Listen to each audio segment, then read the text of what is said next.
Ein historischer Tag. Herzlich willkommen bei In die Ferne. Ich habe endlich alles, was mich an meinem Combo und am Ausbau genervt hat, repariert, optimiert, verbessert. Und zwar wackelt mein Thekenbrett jetzt nicht mehr. Ich kann meine Heckklappe jetzt von innen öffnen. Mein defekter Funkschlüssel geht wieder. Wenn ihr wissen wollt, wie ich das gemacht habe, bleibt einfach dran und schaut euch dieses Video an.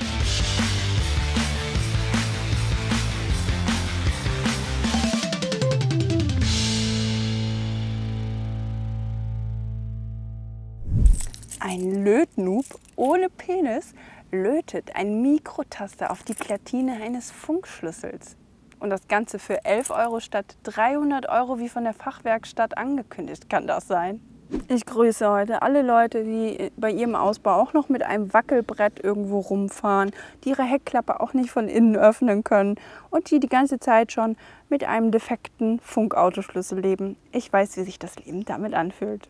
Props an alle, die das Thekenbrett noch aus der Zeit kennen, als es noch ein Wackelbrett war. Ihr seid schon ziemlich lange dabei. Außerdem habe ich auf Instagram gesehen, dass einige von euch das Wassersystem hier mit der manuellen Fußpumpe ohne Strom nachgebaut haben, dass einige von euch den Kupferwasserhahn nachgelötet haben mit Hilfe der Anleitung. Ich verlinke euch die ganzen Videos dazu mal in der Infobox, dann wisst ihr, wovon ich spreche. Props auf jeden Fall an alle, die das nachgebaut haben. Ziemlich cool auch einfach zu sehen, was für Varianten ihr daraus gemacht habt. Für alle, die jetzt denken, so, hä, Instagram und den noch nicht kennen, Account ist auch in der Infobox verlinkt, da könnt ihr uns gerne folgen. So eine Story ist schneller mal gedreht, als ein Video geschnitten ist. Das erste, was ich an dem Ausbau geändert habe, waren die Deckel von den Boxen. Und zwar waren die ja ein bisschen breiter und ich habe die ein bisschen kürzer gesägt. Und damit ich mir nicht immer Splitter in die Finger haue, habe ich so Abschlussleisten dran geschraubt. Die sind aus Alu und auch wenn das Holz irgendwie noch ein bisschen Feuchtigkeit zieht oder sich verzieht oder so, damit hatte man dann immer einen schönen Abschluss hier an der Küche. Und es einfach sieht auch ein bisschen hübscher aus, so eine kleine Aluleiste als Abschluss zu haben. Nichts hält länger als ein Provisorium. Leider war das bei meinem Ausbau auch so. Ich hatte habe ich ja erzählt, Corona hat mich überrascht, mitten kurz vor Ende des Ausbaus. Ich hatte nur noch ein Reststück Holz, es war leider Pappelsperrholz, ich glaube 6 mm, damit sollte man bei so einem Ausbau einfach gar nichts machen. Naja, ich habe es mehr unmotiviert als alles andere irgendwie zurechtgeschnitten und noch hier dran getackert. Ich hatte erst in der Mitte ein Scharnier, dann war das zu wackelig, dann habe ich irgendwann später, sehr viel später, ein zweites nachgeholt, einfach nur damit es nicht mehr wackelt. Es war auf jeden Fall schrecklich. Diverse Leute haben sich darüber lustig gemacht. Ich habe es dann irgendwann lieb gewonnen, weil alle es so gehatet haben. Ist aber egal. Auf jeden Fall musste es irgendwann ersetzt werden. Musste nicht, aber ich wollte es irgendwann ersetzen, weil der Ausbau an sich ja sonst eigentlich ganz ordentlich war. Ja, und jetzt habe ich das endlich gemacht. Ich habe in der Insta-Story was Falsches behauptet. Ich habe behauptet, ich hätte Birke genommen. Ich habe Buche genommen. Buche, warum? Hatte ich auch schon bei den Küchenfronten. Das heißt, das Holz hätte sich wiederholt. Und da habe ich gute Erfahrungen mitgemacht. Ist nämlich sehr schön hart und nicht so weich wie Pappel. Ist wieder Sperrholz. Ja, man hätte auch ein dickes Massivholzbrett nehmen können. Aber ich habe die Verkleidung von der Heckklappe ist sehr nah hier dran. Ich hatte einfach nicht die Breite, um so ein schönes, dickes Brett hier noch dran zu machen. Hätte ich sonst auch gerne gemacht, nochmal mit Rinde. Ging leider einfach nicht. So, das war auch eine schöne Lösung. Und erst war ich ein bisschen skeptisch, als ich das zurechtgeschnitten habe und so. Die Scharniere habe ich jetzt versetzt angebracht, ne? Halt so, wie es auch sinnvoll ist, links und rechts, und jetzt wackelt auch nichts mehr. Und behandelt habe ich die Oberfläche, habe aus Fehlern gelernt. Ich hatte vorher die Arbeitsplatte hier mit Olivenöl und Leinöl behandelt. Blöd war, dass ich das Olivenöl zuerst drauf gemacht habe. Das trocknet nicht so richtig, das zieht nicht richtig ein. Und hier habe ich mir aber extra Spezial Arbeitsplattenöl aus dem Baumarkt besorgt. Das ist lebensmittelecht und sogar für Kinder-Holzspielzeug geeignet. Das heißt, ich kann hier drauf auch rumkauen, ohne direkt in die Notaufnahme eingeliefert zu werden. Das stinkt auch nicht. Also der Geruch hat sich ziemlich schnell verflüchtigt und ich finde, die Optik hat es auf jeden Fall auch sehr schön gemacht. Ihr seht ein paar Aufnahmen von vorher, nachher, wie das Holz aussah. Dann könnt ihr euch da selber überzeugen. Guckt es euch an. Wunderschön. Also dass es jetzt halt so geringfügig diesen Wackeleffekt hat, liegt an diesen Scharnieren. Aber es gab auch Gründe, warum man diese Scharniere nehmen musste. Also man hätte bestimmt auch irgendwelche anderen nehmen können. Die haben auf jeden Fall gehalten. Die haben ermöglicht, dass man so noch um die Ecke geht. Und man kann es auch nicht bündig hier anbauen, falls jetzt ein paar Klugscheißer wieder kommen. Es hat Gründe, warum es so gebaut ist. Und ich finde es schön. Unterlegscheiben, damit sich die Schrauben nicht so ins Holz ziehen. Man hätte das auch bündig machen können. Ich habe aber noch überlegt, ob ich vielleicht noch so ein kleines Stück Metallgitter hier drauf schraube für die heiße Kaffeekanne, die ich immer abstelle. Aber ganz ehrlich, es ist Holz, da kann ich auch was drauf abstellen, was heiß ist. Es ist auf jeden Fall sehr viel stabiler. Es ist gerader, alleine schon, weil die Scharniere woanders angebracht sind. Und ich finde, es ist hübscher. Und man sieht, glaube ich, auch auf der Oberfläche, dass das farblich sehr viel schöner ist als das alte Wackelbrett. Punkt 3, der Mikrotaster. Ich hatte euch das ja schon mal gezeigt in der Insta-Story. Ich habe den Schlüssel genommen, aufgemacht, habe mir die Platine angeguckt und es fehlte auch schon der kleine Mikrotaster, der zweite. Es gibt 2 Stück hier. Einmal zum Öffnen, einmal zum Schließen. Ich kann das auch jetzt mal direkt aufmachen. Geht hier einfach mit dem Nagel rein. Zack. So, hier habt ihr die Batterie drin. Hier ist die Platine, die kann man einfach so rausnehmen. Hier ist der Kontakt für die Batterie. So, und hier sind 2 Mikrotaster drin. Hier sind die Enden von den, also, wie sagt man, von den Knöpfen. Und hier oben, das ist quasi, hört ihr das? Das ist der eigentliche Knopf von dem Taster, hier ist der andere.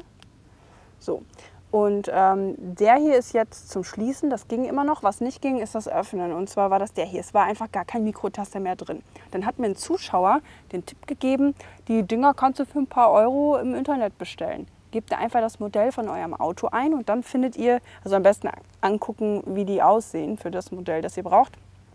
Und auf der Platine gucken, wie die Form ist, dass die Kontaktpunkte dann stimmen. Auf jeden Fall habe ich das aufgelötet und zwar hier waren die beiden Endpunkte, da habe ich den Mikrotaster draufgesetzt und dann mit einem Mini-Lötkolben per USB betrieben, habe ich das draufgelötet. So, und dann testen wir jetzt gleich zusammen, ob es geklappt hat oder nicht.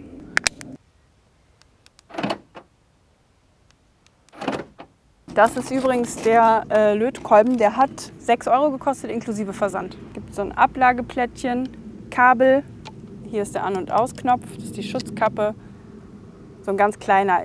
Mit den dicken normalen Lötkolben, das ist zu fein auf so einer Platine, das funktioniert nicht so gut. Auch da, ich musste schon immer aufpassen, dass ich da nicht den Rest der Kontakte mit verbrenne. Aber verlinkt euch in der Infobox. Wenn ihr einen defekten Funkschlüssel habt, das kriegt ihr hin. Kleiner Tipp, passt nur auf, dass der nicht zu heiß wird. Wenn ihr merkt, der wird krass heiß, das Lot, also da war auch ein bisschen Lot bei, schmilzt zu schnell, dann macht den kurz aus, wartet so 10, 15 Sekunden oder so und dann versucht das nochmal, bevor euch da alles abraucht. Denn das Lot, was dazu geliefert ist, womit ihr den Kontaktpunkt lötet, fließt dahin, wo es am heißesten ist. Also es ist manchmal ein bisschen verwirrend und kontraintuitiv, wenn man das macht. Aber man kann auch einfach erstmal ein paar Testlötungen machen auf irgendeinem anderen Metall. So, die Reparatur hat mich jetzt 15 Minuten und 11 Euro gekostet. Die Vorbesitzerin des Combo hat mir gesagt, sie hat einen Kostenvoranschlag von 350 Euro oder so gehabt, um den Schlüssel zu ersetzen. Also, ich würde sagen, manchmal kann man sich an manche Sachen ruhig rantrauen. Da kann man wohl ein bisschen Geld sparen. Wenn ihr solche Videos hilfreich findet, dann gebt diesem Video sehr gerne einen Daumen nach oben. Dankeschön. Kommen wir zum Herzstück der Verbesserung und zwar, dass ich jetzt endlich die Heckklappe von innen öffnen kann. Es hat mich so unfassbar genervt. Ihr kennt das bestimmt auch, wenn das bei euch so ist. Man liegt nachts im Auto, muss doch noch mal raus. Man muss dann den großen Umweg gehen. Ich musste immer erst an der Fahrradtür da so ein Nupsi hochmachen, damit ich wieder aus dem Auto kam. Oder wenn man morgens da liegt, bevor man an irgendwelche Sachen kommt, musst du halt durch die Seitentür erst raus und hinten rum und im Schlafanzug. Ist einfach nicht geil.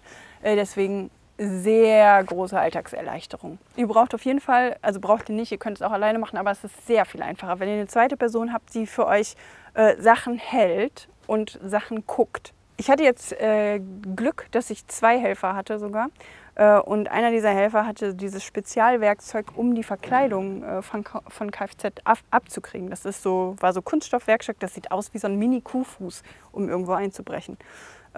Das ist, um die Clips aus der Verkleidung, mit der das so an der Heckklappe befestigt ist, um das zu lösen. Die Clips sind so aufgebaut, Henning blendet euch an der Stelle mal ein, wie die aussehen. Die sind so ein bisschen konisch zulaufend am hinteren Ende und da kann man das zusammendrücken. Und oben ist dann so ein runder Lappen drüber und den kann man greifen und dann gleichzeitig drücken, dann werden sie schmaler und dann ziehen und dann kommen sie durchs Loch, kommen raus und davon muss man, ich glaube, 20 Stück lösen und dann kriegt man erstmal die Verkleidung runter. Jedes Auto ist anders, ich weiß jetzt nicht, wie das bei euch ist. Ich kann nur sagen, bei dem Combo ist es so. Ihr habt dann hier so ein Gestänge. Also erstmal seht ihr hier den Motor da vom Scheibenwischer und so und bei dem Gestänge müsst ihr da mal gucken. Wie funktioniert der Mechanismus, der hier unten den Verschluss von eurer Heckklappe öffnet und schließt? Muss man ziehen, muss man drücken und dann sucht ihr euch einen Punkt an dem Gestänge, wo ihr irgendwie ein Band, ein Strick, ein Seil, irgendwas anbringt, was nicht so schnell reißt. Wenn euch die Clips auch mal kaputt gehen oder so, ist nicht schlimm. Die können brechen, je nachdem wie porös und alt der Kunststoff schon ist. Könnt ihr online auch nachbestellen, aber ist halt ein bisschen nervig. Am besten heißen Tag aussuchen, dann gehen die leicht raus, dann geht das mit der Verkleidung einfach schneller ab. So, dann müsst ihr ja überlegen, wo führt ihr euer Band wieder lang nach außen, wo wollt ihr das greifen.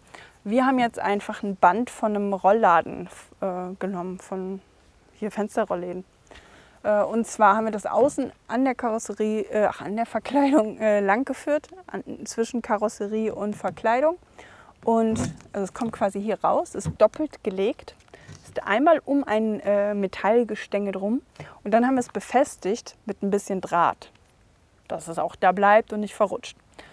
Getestet, okay, Mechanismus kann bedient werden, so kann man öffnen. Wir haben am Ende dann irgendwie mit einem Feuerzeug noch die Enden abgeflemmt, dass das nicht ausfranst. Ihr müsst natürlich aufpassen, das darf jetzt hier nicht einfach immer so hängen, je nachdem, was für ein Band ihr nehmt. Sonst kommt das vielleicht in den Schließmechanismus. Das ist jetzt so hart und steif, das verhakt hier nicht so einfach. Da kriegst du dann die Heckklappe einfach nicht zu, also bedenkt das.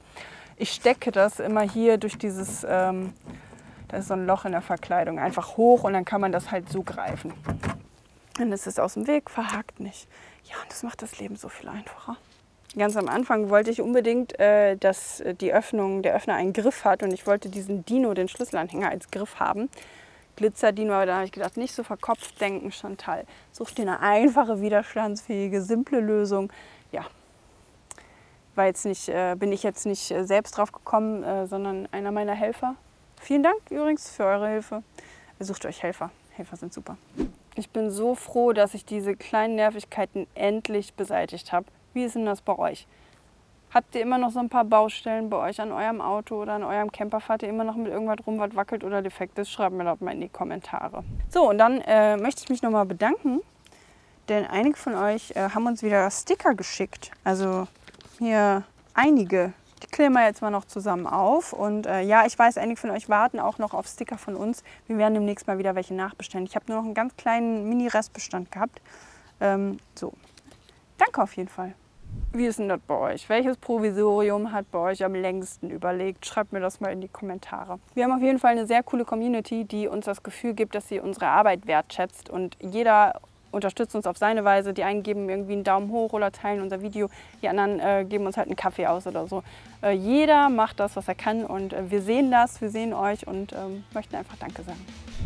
So, und wenn ihr jetzt noch mehr Ausbau-Hacks oder so sehen wollt, kleine Gimmicks für euren Ausbau, dann gibt es hier ein Video für euch. Und wenn ihr jetzt denkt, nee, aber vielleicht würde ich gerne ein Wassersystem ohne Strom in meinen Camper einbauen, hier gibt es ein Video dazu. Ansonsten würde ich sagen, das war ein Video von In die Ferne. Mein Name ist Chantal Stauder, der Mann hinter der Kamera ist Henning Westerkamp und wenn ihr mögt, sehen wir uns hier vielleicht nächste Woche wieder.